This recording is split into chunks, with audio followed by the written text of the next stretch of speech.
A mis 70 años, me encontré de pie en la entrada de mi propia casa de playa en Puerto Vallarta, con las llaves temblándome en las manos. ¿Qué hace aquí esta vieja parásita? ¡No hay lugar para ti, suegra! Me gritó mi nuera, Yesenia, desde la terraza.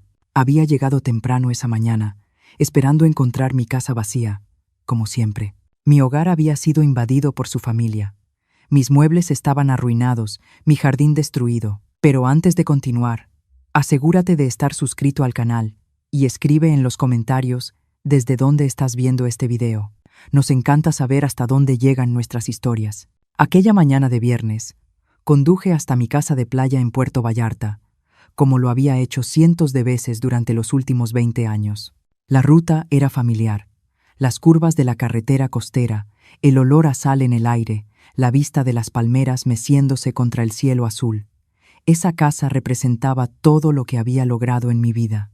Cada ladrillo, cada azulejo, cada planta del jardín habían sido comprados con el dinero que gané trabajando como costurera desde que enviudé. Cuando entré al camino de acceso, noté algo extraño. Había autos que no reconocía estacionados en mi cochera.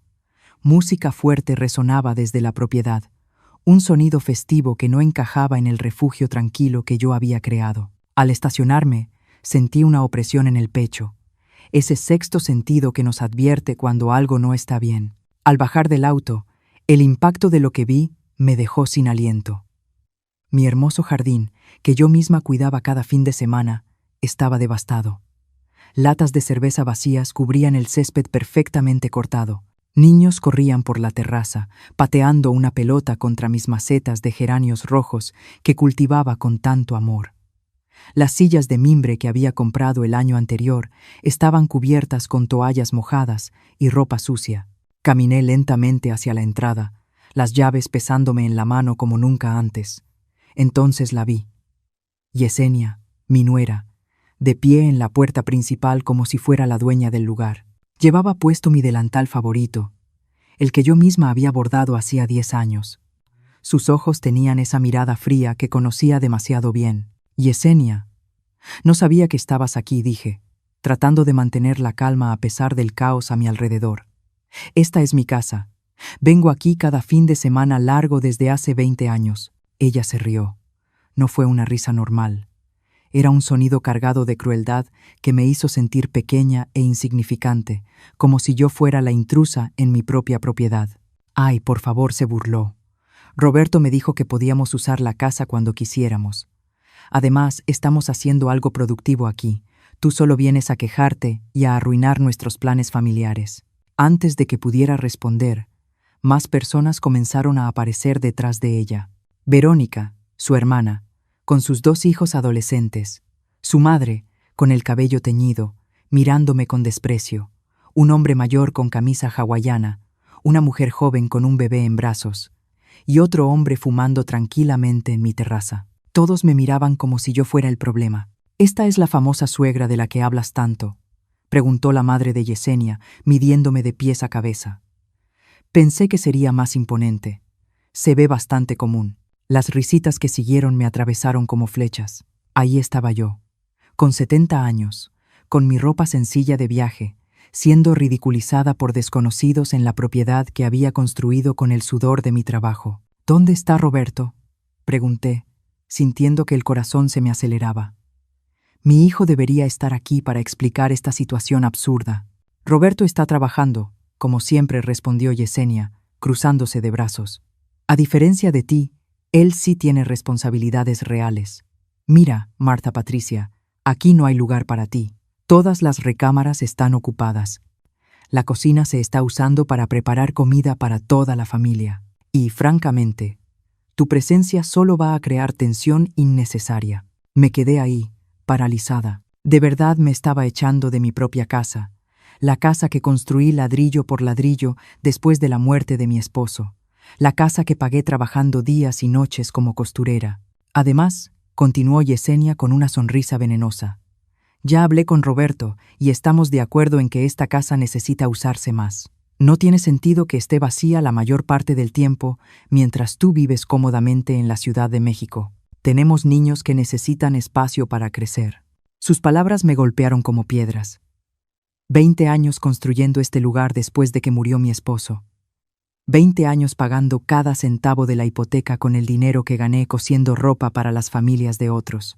20 años cuidando cada detalle, cada planta, cada rincón de este lugar que se había convertido en mi santuario personal. Esta casa es mía, Yesenia, logré decir, aunque mi voz sonó más débil de lo que hubiera querido.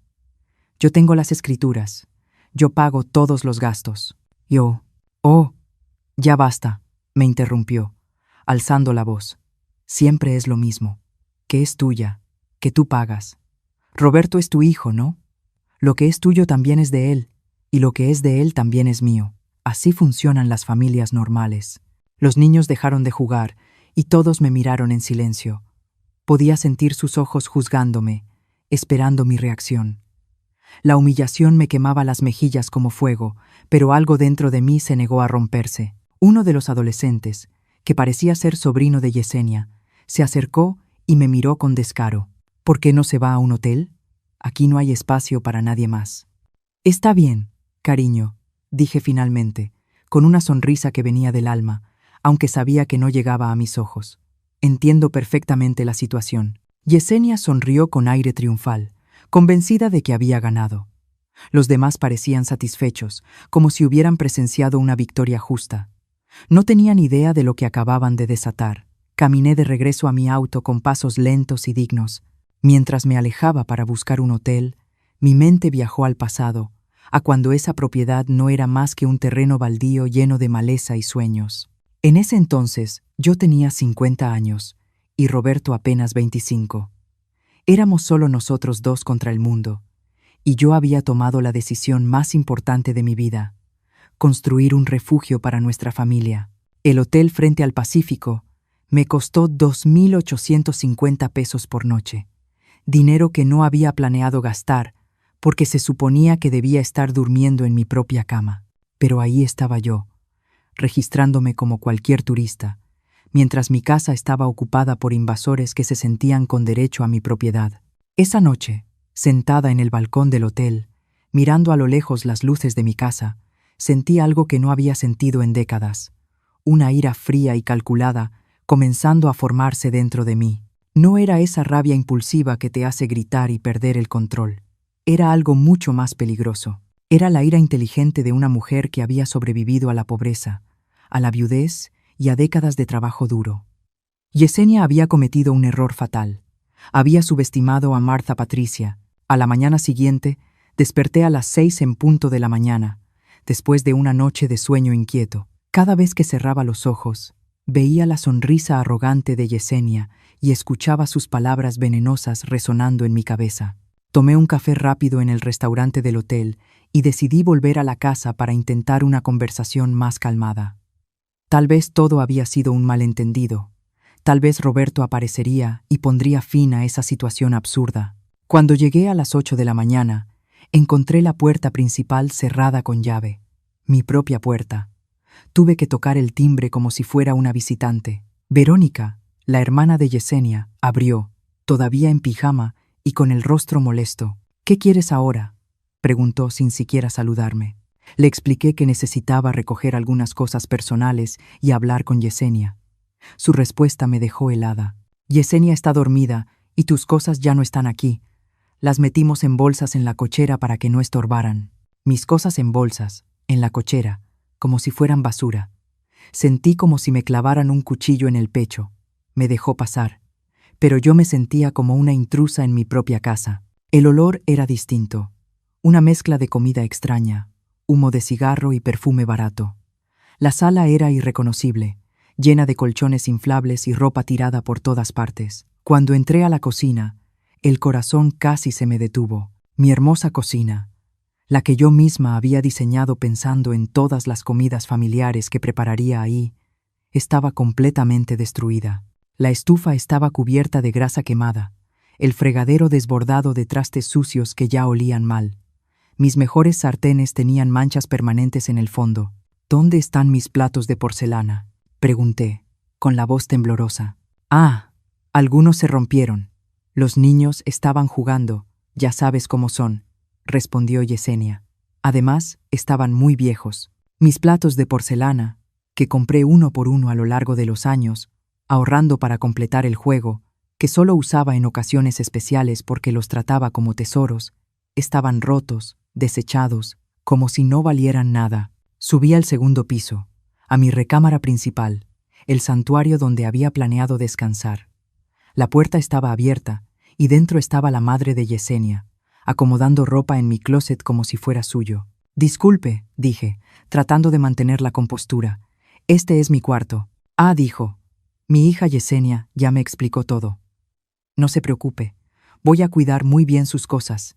Mire, hasta acomodé su ropa en estas bolsas para que no se arrugue. Mis vestidos, mis blusas, mis zapatos, toda mi ropa personal estaba metida a la fuerza en bolsas de plástico, como objetos destinados a una donación. 2 muchachos desconocidos dormían en mi cama, y mis almohadas favoritas estaban en el suelo, cubiertas de manchas. Mientras trataba de asimilar esa escena surrealista, noté algo que me llamó la atención. Mi closet secreto, ese espacio oculto detrás del armario principal donde guardaba documentos importantes y objetos de valor sentimental, estaba abierto, un lugar que nadie más que yo debía conocer. Con el corazón latiéndome con fuerza, esperé a que la madre de Yesenia saliera un momento del cuarto y me acerqué. El espacio había sido completamente violado. Mis documentos estaban revueltos, algunos tirados en el suelo. Las joyas que heredé de mi madre habían desaparecido. Las escrituras de la casa estaban arrugadas, como si alguien las hubiera revisado sin cuidado. Pero lo más alarmante fue encontrar papeles que no eran míos. Documentos legales con los nombres de Roberto y Yesenia. Los tomé con manos temblorosas y leí rápidamente. Era una solicitud de cambio de titularidad. Querían transferir la casa a nombre de Roberto, alegando que yo, debido a mi edad avanzada y a un supuesto deterioro de mi condición mental, ya no era capaz de administrar propiedades de alto valor. ¿Deterioro mental? Yo, la mujer que había manejado sus finanzas perfectamente durante 70 años, que había construido su patrimonio desde cero, que seguía trabajando y manteniendo su independencia económica, querían declararme incapaz para robarme mi casa. El documento estaba fechado la semana anterior. Eso confirmó que la invasión no había sido algo espontáneo, sino parte de un plan elaborado para apropiarse de mi propiedad usando la ley a su favor. Al final de los papeles, encontré algo que me heló la sangre: un avalúo inmobiliario. Mi casa de playa había sido valuada en 6 millones de pesos, y había una nota escrita a mano, con la letra de Yesenia. Con este dinero, podemos comprar un departamento más grande y mandar a los niños a una escuela privada. Solo necesitamos que R firme los papeles y que la viejita no cause problemas. La viejita, así me llamaban a mis espaldas. La viejita que no debía causar problemas mientras me despojaban de todo lo que había construido en mi vida. Guardé todos los documentos en mi bolsa como prueba. Aquello no era solo una invasión familiar, era un robo planeado, un fraude elaborado para arrebatarme el trabajo de toda mi vida, usando mi propia sangre como cómplice. Bajé las escaleras en silencio y al pasar por el pasillo, escuché a Yesenia hablando por teléfono en la terraza. Hablaba en voz alta, sin ninguna intención de ser discreta. «No, mamá, no te preocupes. El abogado dice que es facilísimo. Como Roberto es hijo único, puede iniciar un juicio para declararla incapaz y nombrar un tutor. Y una vez que la casa esté a su nombre, podemos hacer lo que queramos con ella». Querían declararme legalmente incapaz. Querían declararme mentalmente incompetente para robarme mi herencia mientras yo seguía viva. Sí, ya mandamos los papeles médicos falsos. Le pagamos 1.500 pesos al doctor de esa clínica barata para que firmara un reporte diciendo que tiene demencia senil. Roberto no quería al principio, pero le expliqué que es por el bien de los niños. Papeles médicos falsos, un médico corrupto, un diagnóstico inventado de demencia senil. Mi propio hijo convencido de que despojarme de mis bienes era por el bien de los niños. Salí de la casa sin despedirme. No había nada más que hablar. Las palabras habían perdido todo su sentido. Aquello ya no era un conflicto familiar que pudiera resolverse con diálogo o buenos sentimientos. Esto era una guerra, y ellos habían disparado primero usando las armas más sucias posibles. Mentiras, documentos falsos, corrupción médica y la manipulación de mi propio hijo. De regreso al hotel, Mis manos temblaban sobre el volante. No era miedo, era determinación. Sabía exactamente lo que tenía que hacer. Marta Patricia no sería la víctima de esa traición, sería la protagonista de su propia justicia. El lunes por la mañana manejé directo al banco. Necesitaba saber con exactitud cuánto dinero tenía disponible para esta guerra. Durante los últimos 20 años había seguido ahorrando con disciplina, incluso después de terminar de pagar la casa. Cada mes apartaba 5,000 pesos de mi pensión y de lo que ganaba con mis trabajos de costura. Aprendí desde joven que el dinero ahorrado es poder, es seguridad, es libertad. El gerente del banco me conocía desde hacía 15 años. Un hombre serio y profesional que siempre había respetado mi disciplina financiera. Marta Patricia, ¿en qué puedo ayudarla hoy?, me preguntó con una sonrisa amable. Necesito el saldo exacto de todas mis cuentas y hablar sobre un asunto legal delicado. Cuando me mostró los números en la pantalla, sonreí por primera vez en varios días. Tenía más de 1,600,000 pesos en ahorros, 400,000 pesos en certificados de depósito y 200,000 pesos en mi cuenta corriente. Más de 2 millones de pesos en total. Yesenia se había equivocado. Pensó que yo era una pobre viejita que dependía solo de una pensión miserable. No sabía que Marta Patricia había sido una trabajadora incansable toda su vida, ahorrando cada centavo para protegerse exactamente de situaciones como esta. Necesito que el banco bloquee cualquier intento de terceros de acceder a mis cuentas, le dije, y necesito una carta oficial que certifique que tengo plena capacidad mental para manejar mis finanzas. Su expresión se volvió seria. Esto es muy grave. ¿Necesita la recomendación de un abogado especializado? Sí, por favor. Me dio el nombre y el teléfono de Tomás Gálvez, un abogado especializado en derecho familiar y fraude patrimonial. Es el mejor en este tipo de casos. Dígale que va de mi parte. Salí del banco con una energía nueva, recorriéndome el cuerpo. No era solo la tranquilidad de saber que tenía los recursos económicos para defenderme. Era la claridad mental de tener un plan concreto. Llamé a Tomás Gálvez desde el estacionamiento. La secretaria me dio una cita para esa misma tarde. El abogado puede verla a las 4 en punto de la tarde. Es urgente, ¿verdad? Muy urgente. Pasé el resto de la mañana organizando todos los documentos que había reunido. Los papeles falsos de cambio de propiedad, fotos de los daños en mi casa, la lista de objetos robados y copias de todas mis escrituras legítimas. También imprimí capturas de pantalla de las redes sociales de Verónica, donde presumía su nueva casa de playa. A las 4 de la tarde, estaba sentada en la elegante oficina de Tomás Gálvez. Era un hombre de mediana edad, con el cabello entrecano y una mirada inteligente que inspiraba confianza inmediata. Señora Marta Patricia, cuénteme todo desde el principio. No omita ni un solo detalle. Le narré toda la historia, la invasión de mi casa, las humillaciones de Yesenia, los documentos fraudulentos, el falso reporte médico, las joyas robadas, la traición de Roberto. Tomó notas detalladas, haciendo preguntas precisas que demostraban su experiencia. ¿Tiene los documentos originales de la propiedad?, preguntó, mirándome por encima de los lentes. Sí, todos. La casa está 100% a mi nombre. Yo pagué cada centavo de la construcción y tengo todos los comprobantes de los últimos 20 años. ¿El médico que supuestamente firmó el reporte de demencia la ha examinado alguna vez? Nunca en mi vida. Ni siquiera sé cómo se llama. Excelente. Esto es falsificación de documentos médicos. Un delito grave. ¿Tiene documentación de las joyas robadas? Sí. Algunas, en especial el reloj de mi difunto esposo, está asegurado por 60,000 pesos. Tomás Gálvez sonrió. Señora Marta Patricia, su caso es muy sólido. Tenemos invasión de propiedad, robo, falsificación de documentos, intento de fraude patrimonial y posible corrupción médica. Su familia se ha metido en un problema muy serio, dijo el abogado. ¿Qué podemos hacer? Varias cosas.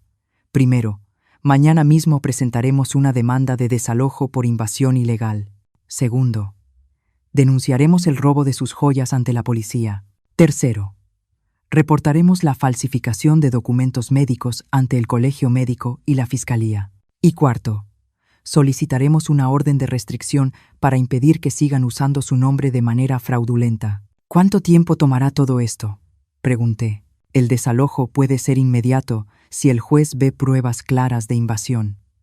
En casos como este, donde los invasores no tienen ningún derecho legal sobre la propiedad, la ley actúa con rapidez. ¿Cuánto costará? Mis honorarios son de 85,000 pesos por todo el proceso.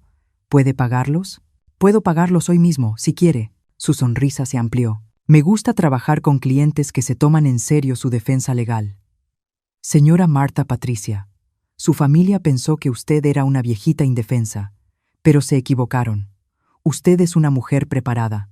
Llevo 70 años preparándome para defenderme del mundo, licenciado. No voy a detenerme ahora. Excelente actitud. Una pregunta importante. ¿Está dispuesta a llegar hasta el final? Porque cuando iniciemos este proceso, su relación con su hijo probablemente quedará rota para siempre.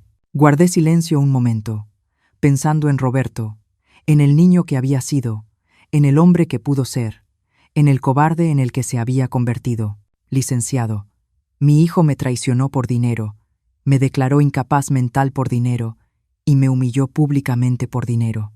Si nuestra relación puede romperse tan fácilmente por dinero, entonces nunca fue una relación real. Tomás Gálvez asintió con respeto. Entendido. Procederemos con todo. A primera hora de la mañana presentaremos todas las acciones. Hay algo más, añadí. Quiero que entiendan que subestimaron por completo a su oponente. Quiero que aprendan que las consecuencias de traicionar a la familia son reales y permanentes. ¿Qué tiene en mente? Quiero que este proceso sea público. Quiero que todos sus amigos, vecinos y conocidos sepan exactamente lo que hicieron. Quiero que el costo social de su traición sea tan alto como el legal. Eso se puede arreglar. Los expedientes judiciales son públicos y podemos asegurarnos de que los medios locales se enteren de un caso tan escandaloso. Salí de esa oficina sintiéndome completamente distinta. Ya no era Marta Patricia, la madre traicionada y humillada. Ahora era Marta Patricia, la mujer que estaba contraatacando con todas las armas legales a su alcance. Esa noche, desde la habitación del hotel, llamé a mi hermana Laura, que vive en Hermosillo. Le conté toda la historia. Marta Patricia, no puedo creer que Roberto haya hecho eso después de todo lo que sacrificaste por él. Ya no importa lo que sacrifiqué, Laura. Lo que importa es lo que voy a recuperar. Colgué el teléfono y me senté en la cama, mirando hacia mi casa.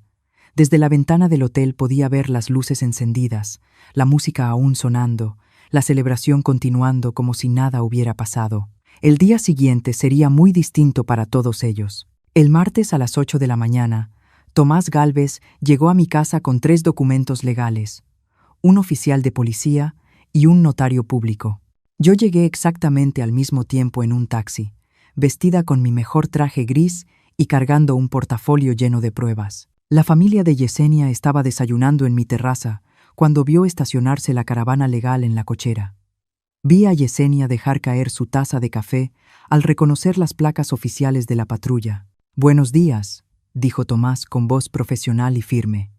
«Soy el abogado Tomás Gálvez, representante legal de la señora Marta Patricia, legítima propietaria de este inmueble. Venimos a notificar una restitución provisional por invasión ilegal». Yesenia salió corriendo de la terraza con una expresión de pánico que jamás olvidaré. Verónica apareció justo detrás de ella, grabándolo todo con su celular como si fuera otro episodio para sus redes sociales.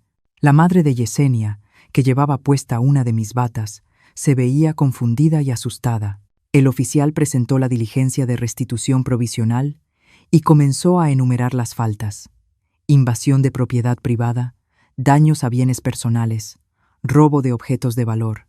Mientras hablaba, yo observaba el rostro de cada uno de ellos. El impacto, la incredulidad, el miedo creciente al comprender que sus actos tendrían consecuencias reales. Tienen 2 horas exactas para recoger sus pertenencias personales y abandonar la propiedad, anunció el oficial. Cualquier objeto que pertenezca a la señora Marta Patricia deberá quedarse aquí. Yo supervisaré el proceso para asegurarme de que no se lleven nada que no les corresponda. ¿2 horas? Gritó Verónica. Eso es imposible. Hay niños aquí. Debieron pensarlo antes de invadir la propiedad de otra persona, respondió el notario con calma profesional. En ese momento llegó Roberto, manejando a toda velocidad. Bajó del auto con una expresión de absoluta desesperación. Alguien, sin duda, ya le había avisado de la presencia de la policía. ¿Qué está pasando aquí?, preguntó casi sin aliento. Su esposa y su familia están siendo desalojadas legalmente de la propiedad de su madre por invasión ilegal, explicó Tomás. Y usted está siendo citado como cómplice en un intento de fraude patrimonial. Fraude patrimonial. Le mostré a los documentos, los papeles de cambio de propiedad que ibas a firmar para robarme mi casa. Roberto. Los documentos que tu esposa escondió en mi closet secreto. Roberto palideció. Lo miré a los ojos, buscando algún rastro del hijo que yo había criado. Pero en sus ojos solo encontré la mirada de un extraño. Un hombre que había elegido traicionar a su propia madre por dinero. Mamá, puedo explicarlo, dijo con la voz temblorosa. No hay nada que explicar. Ya tomaste tu decisión. Yesenia se acercó a Roberto y le susurró algo al oído. Él negó con la cabeza, visiblemente incómodo. ¿Qué te está diciendo tu esposa, Roberto?, pregunté. ¿Quiere que le digas a la policía que yo tengo problemas mentales? ¿Que me invento cosas? Esas palabras me dolieron más profundamente que cualquier insulto que Yesenia hubiera pronunciado. Incluso frente a las pruebas, frente a la ley, frente a todo lo que estaba ocurriendo, seguían intentando etiquetarme como incapaz mental. Señor Roberto, intervino Tomás Gálvez, aquí tiene su citación oficial. Tiene 3 días para presentarse ante el juzgado familiar y responder a las acusaciones de complicidad en intento de fraude patrimonial contra una persona adulta mayor. ¿Complicidad? Pero soy su hijo. Ella no puede demandar a su propio hijo. Señor, respondió el oficial, la ley no hace excepciones por parentesco cuando se trata de fraude y robo. Un delito es un delito, sin importar quién lo cometa. Las 2 horas siguientes fueron un espectáculo de caos y humillación para la familia de Yesenia. Desde la terraza de mi casa recuperada, observé cómo la invasión que habían planeado con tanto cuidado se desmoronaba por completo. La madre de Yesenia fue la primera en quebrarse. Después de media hora de llanto y gritos, se sentó en las escaleras y se negó a seguir empacando. «Esto es tu culpa, Yesenia», le gritó a su hija. «Dijiste que todo estaba arreglado. Dijiste que la viejita había aceptado todo. Cállate y ayúdame a empacar», respondió Yesenia, metiendo ropa desesperadamente en bolsas de plástico. Los niños corrían por la casa llorando y gritando, sin entender por qué tenían que irse del paraíso donde habían estado jugando. Un niño de unos 8 años se me acercó con los ojos rojos y confundidos. «Señora, ¿por qué nos está corriendo? Nosotros no hicimos nada malo». Se me rompió un poco el corazón. Los niños eran inocentes en todo esto, peones en el plan de sus padres. «No los estoy corriendo porque hayan hecho algo malo», le expliqué con voz suave. «Les pido que se vayan porque esta es mi casa y su familia vino sin pedir mi permiso». «Pero mi mamá dijo que ahora era nuestra casa». «Tu mamá se equivocó». Yesenia escuchó nuestra conversación y se acercó furiosa. «No le hables a mis hijos. No tienes derecho a confundirlos más. No soy yo quien los confunde. Tú los confundes al traerlos a una casa que no era tuya. Esta casa es nuestra. Roberto es tu hijo. Los hijos heredan de sus padres. Los hijos heredan cuando sus padres mueren, no cuando siguen vivos y en pleno uso de sus facultades». «Ya estás vieja», escupió Yesenia. «¿Para qué quieres una casa tan grande a tu edad?» Tomás Gálvez intervino de inmediato. «Señora, cada comentario que haga sobre la edad de mi clienta está siendo documentado como prueba adicional de discriminación por edad y abuso psicológico contra una adulta mayor». Yesenia se quedó en silencio al instante, el rostro rojo de rabia. Roberto seguía cargando maletas a los autos, en completo silencio, evitando mirarme. Cuando faltaban solo 30 minutos, finalmente se acercó. «Mamá, tenemos que hablar». «No hay nada que hablar. Mira, admito que las cosas se salieron de control, pero podemos arreglar esto. Podemos llegar a un acuerdo familiar sin abogados ni policía». «¿Qué tipo de acuerdo?» «Tú te quedas con la casa». «Por supuesto. Aceptamos que fue un error venir sin avisarte y, a cambio, tú retiras todas las acciones y lo de las joyas. Devolvemos todo lo que se tomó por error». «¿Por error? ¿De verdad crees que robar las joyas de tu madre fue un error?» «Mamá, no fue robo. Fue un malentendido». «¿Y el reporte médico falso también fue un malentendido?» ¿Y la solicitud de cambio de propiedad por incapacidad mental? ¿Y humillarme públicamente llamándome parásita? Se quedó en silencio, incapaz de justificar tantas traiciones. No fui yo. Fue Yesenia, murmuró finalmente. Pero tú estabas ahí. Me viste siendo humillada por tu esposa en mi propia casa y no dijiste nada. Yo no sabía qué decir. Sabías exactamente qué decir, Roberto. Sabías que debías defender a tu madre, pero elegiste callar para no molestar a tu esposa. Se desesperó, buscando una salida que ya no existía. Está bien. Yesenia se portó mal, admitió. ¿Qué más quieres que diga? Quiero que me digas la verdad. Quiero que admitas que planeaste robar mi casa usando documentos falsos. Quiero que admitas que me traicionaste por dinero. No te traicioné por dinero. Lo hice por mi familia. ¿Y yo qué soy, Roberto?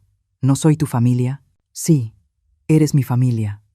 Pero Yesenia y los niños son ahora mi principal responsabilidad. ¿Así que tu principal responsabilidad ahora es robarle a tu madre? Roberto se llevó las manos a la cabeza, frustrado. Mamá, no entiendes. Tenemos gastos enormes. Los niños necesitan escuelas privadas, ropa, vacaciones. La casa de Yesenia necesita reparaciones. Trabajo día y noche, pero el dinero nunca alcanza. ¿Y por eso decidiste que yo debía pagar tus cuentas con el trabajo de toda mi vida? Tú vives sola en un departamento pequeño. No necesitas una casa de playa tan grande. Es un desperdicio. Ahí estaba. La verdad por fin había salido a la luz. Roberto no me había traicionado por amor a su familia. Me había traicionado porque pensaba que yo no merecía lo que había trabajado toda mi vida para conseguir. ¿Un desperdicio? Repetí lentamente, sintiendo el peso de la palabra. ¿Mis 30 años trabajando día y noche son un desperdicio? ¿Mi disciplina de ahorrar cada centavo para construir esta casa es un desperdicio? ¿El sacrificio de criarte sola después de quedar viuda es un desperdicio? ¡Ya basta!, explotó Roberto. Siempre es lo mismo contigo. Siempre recordándome todo lo que sacrificaste. Siempre haciéndome sentir culpable por tener mi propia vida. El silencio que siguió fue absoluto. Incluso Yesenia dejó de empacar para escuchar. Ahí está la verdad, dije con una calma que incluso a mí me sorprendió. No me traicionaste por dinero. Me traicionaste porque mis sacrificios por ti se convirtieron en una carga psicológica que no pudiste soportar. Yo, no odié eso. No hacía falta que lo dijeras. Lo acabas de gritar. Roberto se quedó ahí, respirando con dificultad, el rostro rojo de vergüenza y rabia. ¿Sabes qué es lo más triste de todo esto, hijo? Si me hubieras pedido ayuda directamente, te habría ayudado. Si me hubieras dicho que tenías problemas económicos, habríamos buscado una solución juntos. Pero preferiste conspirar a mis espaldas, humillarme públicamente e intentar robarme usando la ley. ¿Por qué?, pregunté. Porque sabía que me ibas a decir que no. ¿Cómo lo sabías si nunca me lo preguntaste?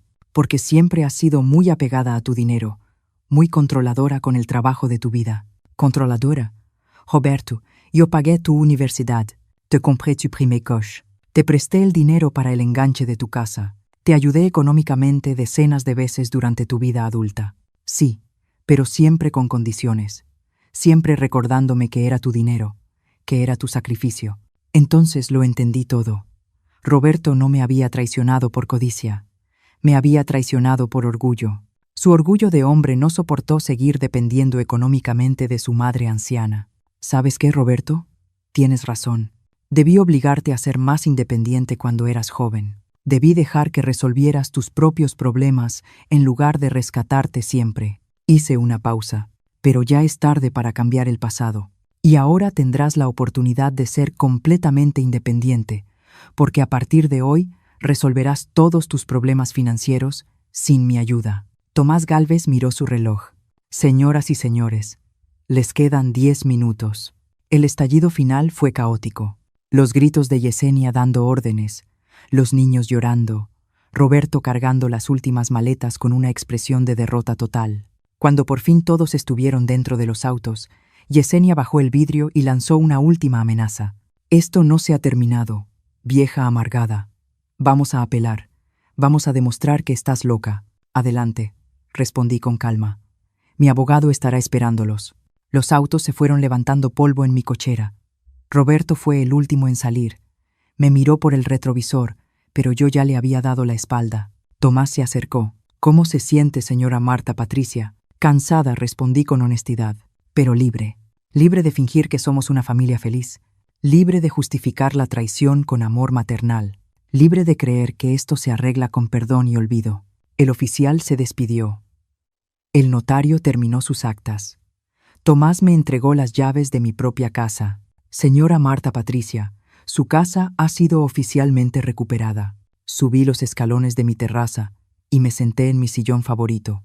Por primera vez en una semana, estaba sola en mi propia casa, pero el último acto de esta historia aún no había terminado. Esa misma tarde, contraté un servicio profesional de limpieza para borrar toda huella de la invasión. Pagué 14,000 pesos para que 5 mujeres trabajaran todo el día, tallando cada superficie, lavando cada mancha y acomodando cada mueble.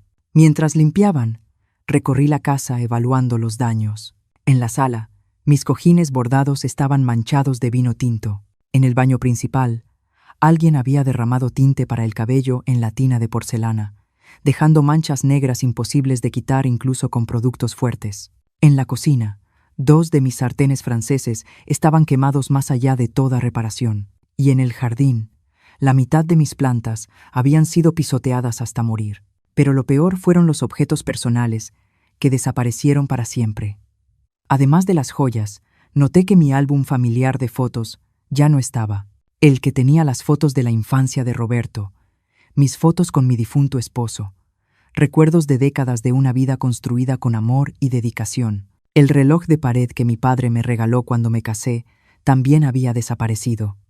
Un objeto sin gran valor económico, pero de un valor sentimental inmenso. Una semana después del desalojo, mi casa había recuperado su paz original. Los olores extraños se habían ido. Las manchas habían desaparecido. Mis muebles estaban de nuevo en su lugar. Pero sabía que algunas cosas nunca volverían a ser como antes. La traición deja cicatrices invisibles, que el tiempo no borra por completo. Fue ese viernes cuando Tomás me llamó con noticias que me hicieron sonreír por primera vez en semanas. «Señora Marta Patricia, tengo información importante. El médico que firmó el falso reporte de demencia ha sido suspendido por el colegio médico. La investigación reveló que había firmado al menos 12 reportes similares a cambio de dinero». Guardé silencio, asimilando la noticia. «¿Y las consecuencias legales para Roberto y Yesenia?», pregunté. «Ahí viene lo mejor. El fiscal ha decidido proceder con cargos penales por fraude patrimonial y conspiración. Ya no es solo un asunto civil, ahora es un caso penal». «¿Qué significa eso exactamente?», pregunté. «Significa que podrían enfrentar pena de prisión si son declarados culpables. Y también significa que todos los honorarios legales que han tenido que pagar han sido enormes». No sentí alegría al escuchar esa noticia, solo una profunda sensación de que se estaba haciendo justicia. No quería ver a mi hijo en la cárcel, pero tampoco podía permitir que escapara de las consecuencias de sus actos. Esa misma tarde recibí una llamada inesperada. Era Verónica, la hermana de Yesenia, llorando por teléfono. «Marta Patricia, por favor, necesitamos hablar. Yesenia está desesperada. Roberto ya ha gastado más de 300,000 pesos en abogados y el proceso legal ni siquiera ha terminado. ¿Y eso qué tiene que ver conmigo? Queremos pedir perdón. Queremos arreglar las cosas. ¿Quieren arreglar las cosas? ¿O necesitan que retire las denuncias porque se les está acabando el dinero? Por favor. Yesenia tiene hijos que mantener. Roberto podría perder su trabajo si esto se hace público en su oficina. Yesenia debió pensar en los niños antes de planear robarme. Y Roberto debió pensar en su trabajo antes de falsificar documentos médicos. Pero ya recuperaste tu casa. Ya ganaste. ¿Por qué seguir castigándonos? Porque recuperar mi casa no borra la humillación. No devuelve las joyas robadas. No deshace el daño psicológico de haber sido traicionada por mi propio hijo. Podemos devolver las joyas. Están en casa de mi mamá. Las joyas que se tomaron por error. Las joyas que se robaron accidentalmente durante la confusión de la mudanza. «Verónica», le dije con firmeza, «dile a tu hermana que si quiere hablar conmigo, que venga en persona y que traiga todas las joyas robadas». Colgué el teléfono, sintiendo una mezcla extraña de satisfacción y tristeza. La satisfacción venía de ver cómo el plan que habían diseñado para destruirme se estaba derrumbando por completo. La tristeza venía de saber que mi relación con Roberto probablemente había terminado para siempre. 2 días después, Yesenia apareció en mi puerta. Llegó sola, sin Roberto, con una bolsa en la mano y los ojos hinchados de tanto llorar. Marta Patricia, vine a devolverte tus cosas y a pedirte perdón. La dejé entrar. Se sentó en mi sala como una niña regañada, puso la bolsa sobre la mesa y empezó a sacar mis joyas una por una. Aquí están los aretes de perlas, aquí está el reloj de oro, aquí están las monedas de plata, y aquí está el collar que también tomamos por error. ¿Por error?, repetí, dejando que el sarcasmo se notara en mi voz. La verdad es que yo los tomé, admitió, pero no para quedármelos. Era para venderlos. Necesitábamos el dinero con urgencia. Tenemos muchas deudas. Roberto perdió dinero en malas inversiones el año pasado. Estamos atrasados con la hipoteca. Las tarjetas de crédito están al límite y los niños necesitan la escuela. ¿Y por eso decidiste robarme? Yesenia empezó a llorar. No eran las lágrimas falsas y manipuladoras que ya le conocía, sino el llanto real de alguien que por fin entendía la gravedad de lo que había hecho. Marta, Patricia, admito que me porté mal, muy mal, pero estaba desesperada cuando Roberto me dijo que tenías esta casa tan bonita y que casi nunca la usabas. ¿Pensaste que podías quitármela sin pedir permiso? Nunca quise quitártela. Solo quería usarla mientras no estabas aquí. Y luego, cuando vimos lo caro que era mantener 2 casas, pensamos que tal vez sería mejor que la casa quedara oficialmente a nombre de Roberto para evitar problemas legales en el futuro. ¿Problemas legales? Los problemas legales los crearon ustedes al falsificar documentos médicos. Esa fue idea del abogado barato que consultamos. Nos dijo que era la forma más rápida de transferir una propiedad dentro de la familia. Guardé silencio un momento, asimilando el nivel de ignorancia y ingenuidad que habían demostrado. Habían arruinado su situación financiera y legal por seguir el consejo de un abogado corrupto de segunda. ¿Dónde está Roberto?, pregunté. Él no quiso venir. Dice que ya no eres su madre. Esas palabras dolieron más de lo que esperaba, pero también confirmaron que había tomado la decisión correcta. Dice que una madre de verdad no demandaría a su propio hijo, que elegiste el dinero sobre la familia. ¿Y tú qué piensas, Yesenia? Creo que nosotros empezamos todo esto, pero también creo que tú fuiste demasiado lejos. Pudimos haberlo resuelto todo como familia, sin abogados ni policía. ¿Cómo íbamos a resolverlo como familia si nunca me dijiste la verdad? Si me mentiste, me engañaste y planeaste robarme a mis espaldas. Pero somos familia. Las familias perdonan, las familias se respetan, Yesenia. Y tú me faltaste al respeto de todas las maneras posibles. Yesenia se levantó para irse. Entonces, ¿no hay forma de arreglar esto? La forma de arreglarlo era no haberlo hecho desde el principio. Después de que se fue, me senté en mi terraza a ver el atardecer sobre el mar. Las olas golpeaban la orilla con su ritmo eterno, indiferentes a los dramas humanos que se desarrollaban en tierra. Una semana después, Tomás me llamó con las noticias finales. Señora Marta Patricia, Roberto y Yesenia han aceptado un acuerdo con la fiscalía. Pagarán una multa de 500,000 pesos. Cada uno deberá cumplir 200 horas de servicio comunitario y estarán 2 años en libertad condicional. ¿No habrá prisión? No. Pero tendrán antecedentes penales permanentes y el falso reporte médico ha sido anulado oficialmente. Su capacidad mental ha quedado completamente acreditada ante la ley. Y sobre los gastos legales, ya han gastado más de 600,000 pesos solo en abogados defensores. Entre multas y honorarios legales, les costó más de 1,000,000 de pesos intentar robarle su casa. 1,000,000 de pesos. Casi la mitad del valor de mi casa cuando la construí. Habían perdido más dinero intentando robarme que lo que habrían ganado si hubieran tenido éxito. Un mes después del desalojo, decidí hacer algo que nunca antes había hecho. Contraté a una trabajadora doméstica de medio tiempo para que cuidara la casa cuando yo no estuviera. No porque no pudiera hacerlo yo misma, sino porque quería asegurarme de que nadie volviera a invadirla sin que yo lo supiera. María era una mujer de mediana edad que vivía cerca de la playa y necesitaba el trabajo. Venía 3 veces por semana, mantenía todo limpio y vigilado. También cambié todas las cerraduras. Instalé cámaras de seguridad y actualicé mi testamento para dejar la casa a instituciones benéficas, no a Roberto. Si él quería independencia financiera total, la tendría. Un domingo por la tarde, mientras acomodaba algunas cosas en la recámara principal, encontré una foto vieja que se había caído detrás del buró. Era Roberto a los 8 años, sentado en la playa, donde años después yo construiría esta casa. Su carita infantil sonreía a la cámara, con dientes faltantes y los ojos brillando de felicidad pura. Yo estaba a su lado, más joven, con el cabello negro sin una sola cana, sujetándolo de los hombros con orgullo. Por un momento, sentí una tristeza tan aguda que tuve que sentarme en la orilla de la cama. ¿Cómo habíamos llegado hasta aquí? ¿Cómo se había transformado ese niño sonriente en un hombre capaz de traicionar a su propia madre? ¿En qué había fallado yo?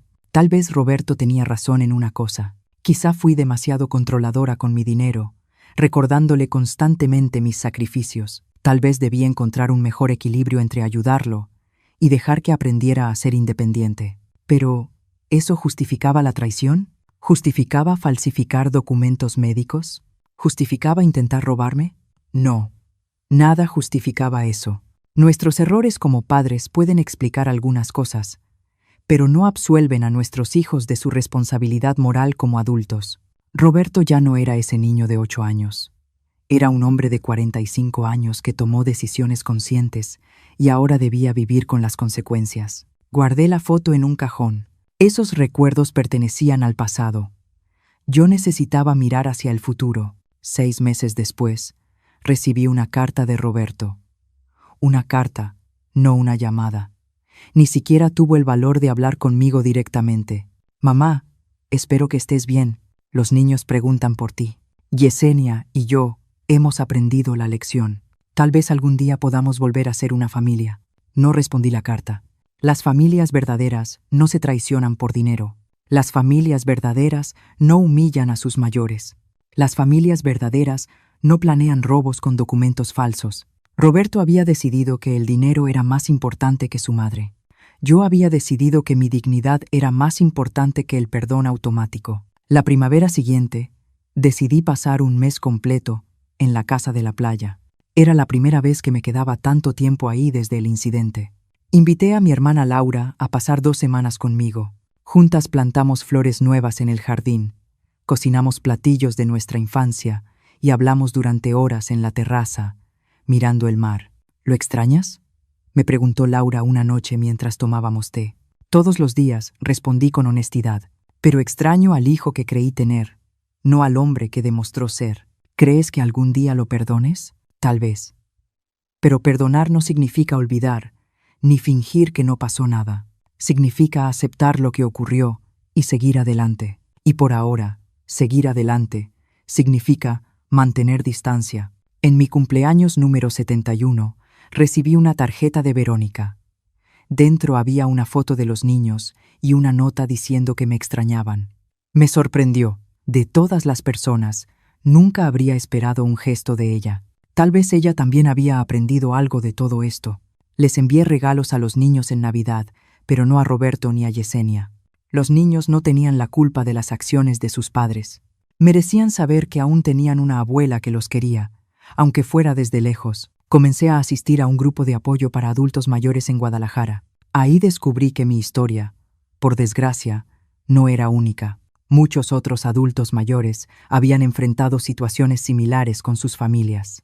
Algunos lo habían perdido todo, porque no tuvieron el valor o los recursos para defenderse. Otras, como yo, habíamos encontrado la fuerza para defender lo que legítimamente era nuestro. Una mujer llamada Dolores me contó que su hijo había vendido su casa mientras ella estaba hospitalizada, diciendo que no volvería a casa. Cuando se recuperó, descubrió que no tenía dónde vivir. Otra mujer, Carmen, dijo que sus 3 hijos habían vaciado sus cuentas bancarias mientras ella luchaba contra el cáncer, dejándola sin dinero para los tratamientos. Sus historias me hicieron darme cuenta de que lo que me pasó no fue solo un drama familiar aislado. Formaba parte de un problema social mucho más grande: la falta de respeto y la explotación de las personas mayores, muchas veces por sus propias familias. Decidí usar mi experiencia para ayudar a otros en la misma situación. Empecé a dar charlas sobre los derechos de los adultos mayores en centros comunitarios. Compartía mi historia y enseñaba a otros cómo protegerse legalmente. También me convertí en voluntaria en una línea de apoyo para personas mayores víctimas de abuso familiar. Cada vez que lograba ayudar a alguien a defender sus derechos, sentía que el dolor que había vivido adquiría un nuevo significado. Un año después del incidente, supe por Laura que Roberto y Yesenia se habían divorciado. Al parecer, la presión financiera y el escándalo social habían sido demasiado para su matrimonio. No sentí alegría al enterarme, solo una tristeza profunda por todas las vidas afectadas por decisiones tan equivocadas. Una tarde de sábado, mientras regaba las plantas en el jardín de mi casa de playa, un auto desconocido se estacionó en la entrada. Era Roberto, solo, bajó del auto lentamente, como si cargara un peso invisible sobre los hombros. «Mamá», dijo simplemente, quedándose a unos pasos de distancia. Lo miré sin decir nada. Su rostro estaba más delgado, con nuevas arrugas alrededor de los ojos. Parecía haber envejecido 10 años en solo uno. «Vine a pedirte perdón», dijo, con la voz quebrada. «No porque necesite dinero ni ayuda, no porque quiera algo de ti, sino porque por fin entiendo lo que hice». Permanecí en silencio, dejándolo hablar. «Te traicioné de la peor manera posible. Permití que humillaran a mi propia madre y que casi te robaran. Firmé papeles falsos. Me quedé callado cuando debía defenderte. No hay excusas para lo que hice». Dio un paso al frente, pero mantuvo una distancia respetuosa. «No espero que me perdones ahora, o quizá nunca. Solo quería que supieras que lo siento profundamente y que entiendo por completo por qué hiciste lo que hiciste. Tenías razón. Siempre tuviste razón». Miré al hombre frente a mí. Ya no era el niño que crié, tampoco el hijo que me traicionó, sino un extraño intentando encontrar el camino de regreso. «Gracias por venir, Roberto», dije finalmente. «El perdón lleva tiempo», asintió, aceptando mi respuesta no como un rechazo, sino como una posibilidad. En los meses siguientes, comencé a permitir que los niños me visitaran de vez en cuando. Sus risas llenaban la casa con una alegría que no había sentido en mucho tiempo. Les enseñé a hacer galletas en mi cocina. Les conté historias de su padre cuando era pequeño. Les mostré cómo cuidar el jardín. Nunca mencionaron el incidente. Probablemente les habían dicho que no hablaran de eso. Pero a veces notaba que la mayor, Sofía, me miraba con una expresión curiosa, como si intentara reconstruir una historia que solo conocía a medias. Una mañana de domingo, mientras plantábamos nuevos almácigos de jitomate, Sofía me hizo una pregunta inesperada. «Abuela, ¿por qué tú y papá pelearon tan feo?» Me detuve y la miré. Tenía 11 años, pero sus ojos mostraban una comprensión más allá de su edad. «A veces, Sofía, los adultos cometen errores muy grandes», le dije. «Tu papá y tu mamá cometieron algunos errores conmigo, y eso me lastimó mucho». «¿Qué tipo de errores?». Pensé con cuidado cómo responder. No quería envenenar su relación con sus padres, pero tampoco quería mentir. Intentaron tomar algo que era mío sin pedir permiso, algo que era muy importante para mí. «¿Esta casa?» «Sí, esta casa». Ella siguió cavando un pequeño hoyo para el jitomate, procesando la información. «Mamá dice que fuiste muy cruel con ellos. Yo los hice enfrentar las consecuencias de sus errores. Algunos pueden ver eso como crueldad. Yo lo veo como justicia». Sofía plantó el almácigo con cuidado, presionando la tierra con sus manos pequeñas. «Creo que entiendo», dijo al final. «Es como cuando le quito cosas a mi hermana sin pedirlas, y ella le dice a mamá. Me enojo con ella por acusarme, pero en realidad la culpa es mía por tomar sus cosas». Sonreí, maravillada por la sencillez y la profundidad de su comprensión. «Exactamente así, cariño. Exactamente así». Esa noche, después de que los niños se fueron, me senté en la terraza, contemplando el atardecer sobre el mar. Pensé en cómo habían cambiado las cosas en los últimos 2 años. Pensé en la traición, el dolor, la lucha, la victoria y, finalmente, la lenta reconstrucción que estaba ocurriendo. El perdón no llegó de golpe, como una gran revelación o un momento dramático. Llegó poco a poco, en pequeños instantes de conexión, en conversaciones honestas, en silencios compartidos. No fue un perdón que borrara el pasado o fingiera que nada había pasado. Fue un perdón que reconoció la herida, pero decidió no dejar que definiera el futuro. Roberto nunca sería el hijo perfecto que yo había imaginado. Yo nunca sería la madre perfecta que él quizá había deseado. Éramos dos personas imperfectas, unidas por la sangre y por décadas de historia compartida, intentando encontrar un nuevo camino entre las ruinas del anterior. A los 72 años, aprendí que la vida rara vez sigue el guión que planeamos. Las personas que amamos nos decepcionan, la confianza se rompe, los sueños se desmoronan. Pero también aprendí que nuestra capacidad para reconstruirnos desde las cenizas es mucho mayor de lo que imaginamos. Mi casa de playa sigue siendo un símbolo de esa verdad. Fue construida con determinación cuando todos me decían que una costurera viuda no podía lograr un sueño así. Fue defendida con valentía cuando quienes debían protegerla intentaron arrebatármela. Y ahora se ha convertido en un lugar de sanación, donde las heridas antiguas comienzan lentamente a cicatrizar. Martha Patricia, la viejita, que pensaron que podían engañar con facilidad, resultó ser la más fuerte de todas. No porque nunca cayera, sino porque siempre encontró la fuerza para levantarse. No porque nunca sintiera miedo, sino porque actuó a pesar de él. No porque nunca fuera herida, sino porque no permitió que sus heridas la definieran. Esta es mi historia. Una historia de traición y pérdida, sí, pero también de dignidad y fortaleza. Una historia que espero inspire a otros adultos mayores a defender lo que legítimamente les pertenece. Una historia que recuerda a todos que la edad no nos vuelve frágiles ni desechables, sino sabios y resilientes. Y la casa que construí con tanto amor y sacrificio sigue en pie, firme y orgullosa en la costa del Pacífico mexicano, con su terraza mirando al océano infinito, igual que yo. Ahora, si te gustó esta historia, haz clic en el siguiente video que aparece en la pantalla, porque ahí te espera una historia de traición y venganza como nunca antes has visto.